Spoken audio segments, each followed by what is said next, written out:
just want to wash your hair.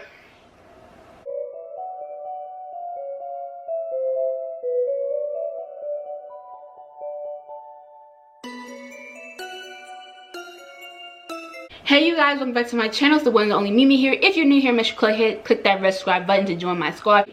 So let's go ahead and get on to the story. This is another client horror story. I'm trying to tell y'all, I have a lot of these stories. So if you like what you're seeing and you like what you're hearing, you find me entertaining, subscribe to my channel. So this story time happened when I was in cosmetology school, and yes, we do take real life people and guests in cosmetology school. Now this so happened to be my first client ever in cosmetology school. Like literally, like the day before, they were like prepping us because they were like, you know, you're gonna be on the floor now, you're gonna be the floor, you're the top class now, you're gonna be on the floor, you're gonna take real life people as your guests. And I'm like, huh? At first I'm like, I was scared, but then I'm like, you take clients all the time. This was not, you know, my first deal with people and doing their hair. I used to do hair in my house, okay?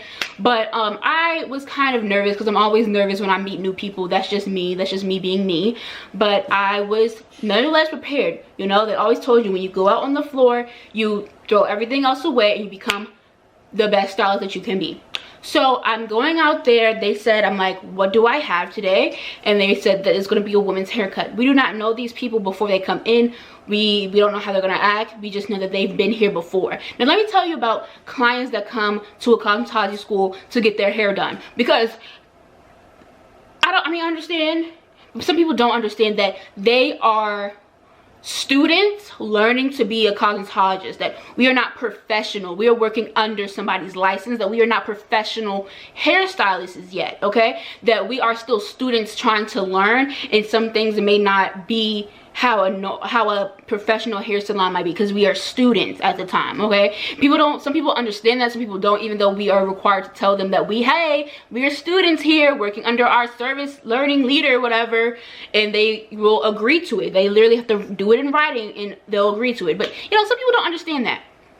So I'm like, what do I have today? She said a woman's haircut. I'm like, cool. I set up everything that I need for a woman's haircut because they teach us how to set up our stations. Now my setup was so clean, so fresh and so clean, because I take pride in my setup, and I still do my setup this way till this day. Being a fully licensed cosmetologist, I still set up the same way. So I like to make sure that everything looks nice and cleaned and everything, so when my client comes, they see that, wow, she's organized, wow, she's ready to go. And I am.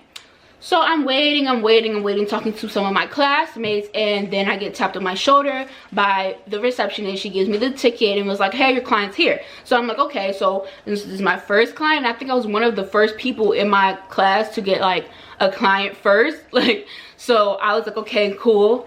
Woosah, say a little prayer, and I'm out.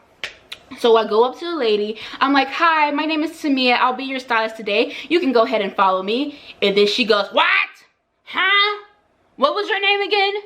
And I was like, hi, I'm Tamia. I'll be your stylist today. You can go ahead and follow me. I'll be sitting at this front station right here. So she was like, oh, okay, cool, nice to meet you. You know, she was like an older lady. We're gonna call her Linda. Linda, please. Listen, Linda. But I escort her to my station. I sit her down and I drape her up, and then I ask her the questions that I need to ask. And you know, when was your last haircut? What tools do you normally use in your hair? How do you normally style your hair? What products do you use in your hair? And you know, she was giving me like really like dismissive vibes. It was always one word answers and this. It's like she was very stern, and I knew she meant business. So as I'm like going down my checklist, because you know, basically everything we need to say is on this checklist. So everything, I'm going down the list, and she interrupts me. She goes, oh, where's Trina at? I don't even remember the girl's name that I went to school with, but something like that. She was like, where's Trina at? And I was like, oh yeah, Trina, she graduated. She's no longer here with us, but I'll be taking care of you today. And she was like, oh, well, Trina always used to do my hair, and I loved how Trina did my hair. Trina was a good student. Like she was on the honors here, and I remember when she was, and I was like this, I don't really know Trina like that. I'm sure she is a great stylist, but yeah. So I'm like, oh yeah, cool, yeah, I know Trina was very great, you know, I was there when she graduated, yeah, you know, trying to put her back onto, you know, us discussing what she wants out of this hair service today. I go down to the part where I need my service leader to come over here, and I was telling her that, hey, you know, I am working under the license of my learning leader today. I am a student. And she was like, oh yeah, okay, I'm familiar with that. I've been here all this time. I know it's a school. I'm like, okay. So I have my learning leader come over, she signs it, you know, and I take the lady back to the wash area. Now the wash area, whatever you want to call it, it was kind of in the back, and it was kind of a little bit hidden. And a lot of our learning leaders, they couldn't really hear what the client would be saying to us when they were in the wash house. And I think some clients knew that, like some clients knew they could say certain things and our learning leaders wouldn't hear whatever. So I took her back, leaned her back as I'm getting ready to get like to shampoo and wash her hair and stuff. She goes, so how long have the school been closed? Because this was when COVID happened, like the first round of COVID happened. And I was like, oh, it's been closed about like 4 months, but you know, we all came back, we were eager to come back. She was like, yeah, I know that must have been hard for you guys, because you know, it's kind of more hands-on than just distance learning. I was like, yeah, it was really hard, but you know, we kept practicing at home, this, that, and the other. And she goes, are you vaccinated yet? And I was like, oh no, but I am in line to be vaccinated. I just haven't gotten the call yet. She was like, so you never got COVID before, right? And like as she's like asking me this, she's like moving a little bit, and I'm like, no, I never got COVID. And she was like, oh, okay, good, because I had to make sure, because I can't have anybody touching my hair that had COVID. And I'm just like, Miss Bam, Linda, listen, I just want to wash your hair. I just want to wash your hair. It was like, because like they told us before, they was like, we can't really talk about stuff like that, and we can't really be pressured. Like no one can pressure you to get a vaccine or anything like that. So at this point, the conversation kind of turned uncomfortable, and I'm trying to do my best to switch the subject and this and then the other. So I'm just like, yeah, I'm talking about the shampoo, and then she's talking about, you have any kids? And I was like, yeah, I have a daughter. At the time she was like 3. I have a 3-year-old daughter, you know. She's like, yeah, you must need it. She's like, you need to get vaccinated because you don't want to pass anything to your daughter. You have your daughter to look forward to. So you make sure you get vaccinated, okay? And you have to protect your little one. You know, basically giving me a lecture. And I'm like, yes, I understand. And then I was like, so this is my favorite shampoo because I like this and that and the other. It makes your hair feel soft, blah, blah, blah. And she's like, yeah, that's really fine and everything.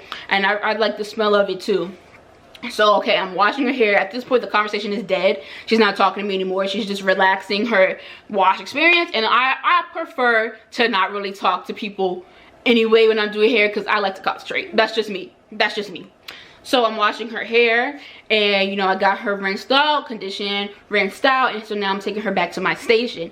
And then as I put her to my station, I went to go grab my notes. I told her that I will be right back, give me a little minute and I'll be back. So I came back with my notes, and as soon as she saw my notes, she was like, what's that? I was like, oh, it's my notes. It's so that I know what type of haircut you're gonna get, so I just can refer back to my notes. Because mind you, this was my first client in hair school. I wanted to refer to my notes as many times as possible because I don't want to get yelled at. I don't want to get a, you know, do a bad haircut on this lady and then she yells at me, and I would definitely cry. I would definitely cry. And so she was like, notes? She was like, Trina never used notes when she did my hair. Trina just did it. And I was like, my name's Tamia, I'll be your stylist today. Like, but she was basically trying to make me feel bad for using my notes. So at the end of the day, I guess I didn't use my notes because she was giving me a hard time about having my notes right there. So I had one of my learning leaders come over and like basically guide me through this haircut. The haircut she wanted, I can definitely do it today, but back then I knew I could do it, but I was scared because this lady would not let me look at my notes. So I had my learning leader standing there, like I did not let her leave. Like I literally was like, can you show me how to do this haircut on this lady? Even though I knew how to do it, but I'd rather my learning leader do half of the work so this lady do not get mad at me. So I'm doing her haircut, you know, following the guides that my learning leader put in the hair, you know, I'm doing it. And at the end of the service, she goes, yeah, Trina never needs to use no notes, you know, just believe in yourself, you can do it. You don't have to use notes because Trina never used notes. So, and I know Trina's a great hairstylist, so if you want to be a great hairstylist too, you need to follow like Trina and not use your notes. So like she just kept comparing the two, and I don't think she meant any harm, but like it was kind of like discouraging for me because it's like, I'm putting in this effort and you're basically saying that I'm not a good hairstylist for real because I'm not like Trina. Because I'm not, you know, even though Trina was way advanced than where I came from. Like Trina was in school way before I was in school. So it's like, I'm new to this. But whatever, I just was like, yeah, okay, So as the service is going, I walked her up to the service table so that they can handle her, and I'm just cleaning. Like, I love the cleaning up part. I clean and sanitize everything, you know, put it whatever, and I'm good. Like, I'm out here. And so her, back then, they charged $12 for a haircut because her hair was already short. So I'm pretty sure her ticket was $12. And the receptionist at the time, she was like, do you want to add a tip? And oh Lord, Holy Spirit, activate. So I want to add a tip. I want to add a $2 tip. A $2 tip. A $2 tip. You know, $5 is the minimum, and I feel like everybody agreed on that. Because you're already paying less for your service because you know you went to a hair school. So she was like, yeah, I'll just tip $2. And she gave it to me in my head. And I'm like, yay, first client, $2. Because, you know, basically the school was making the money. And, like, we just got to keep the tips that we had. You know, cool. You know, give us that experience that we need. But I was just like, dang, like, y'all already come to a cheap hair school to get your cheap services done. And then you only tip $2? And you've been here before? I bet you didn't tip Trina $2. I bet you didn't tip Trina $2. That was how that story went. But I like to say that people who come to hair schools to get their hair done, they don't really, like, they have all these expectations. And they know that we're students. And sometimes we haven't did these things that you're showing us from your Pinterest account. And they expect that it looked just like the picture. And then they get upset when it doesn't look like the picture because you forgot that we're students and we don't have that level of experience like the person who did this in your Pinterest account did. You know what I'm saying? And my teacher, she used to tell me, she said the people that come to the hair schools to get their hair done, they've either been banned by the high-end salons or whatever, and you know the community knows that they're banned, or that they are just being cheap and they don't want to pay regular salon, professional salon prices, and they think that they could get a little steal. But then they're the same ones who get upset and mad their hair doesn't come out right because you're going to a school, you're sacrificing your hair for these students to experiment on your hair, and you know it because we say it in the middle, we say it before we get started. You know exactly what you sign up for. So I find it really hilarious, and like I can tell you a lot of cosmetology school experience, but I find it hilarious how clients will come to a hair school with this Pinterest edited Photoshop picture, expect that a student who just got on the floor, have no experience whatsoever, to do this, and then get mad when it doesn't look like the picture and say that you guys damaged my hair, you guys did this to my hair. You knew that who you were going to had no experience. It just blows my mind. And on top of that is that they charge you like anywhere between $20 to $50 for like full services that a professional hairstylist would charge $200 for. It blows my mind. Like, I will never understand that till this day. Like, I never understood it then, I'll never understand it now. Like, child, Lord have mercy. But yeah, you guys, that is a quick little story time of my client horror story. My first ever client did that to me, y'all. Like, what? Are you kidding me? But yeah, you guys, if you guys want more horror stories, go ahead, subscribe to my channel, join my squad, join my family. I already see you guys that are visitors. Go ahead, click that subscribe button to join my squad. Yo, I have a lot of stories, and I'll see y'all when I see y'all. Bye.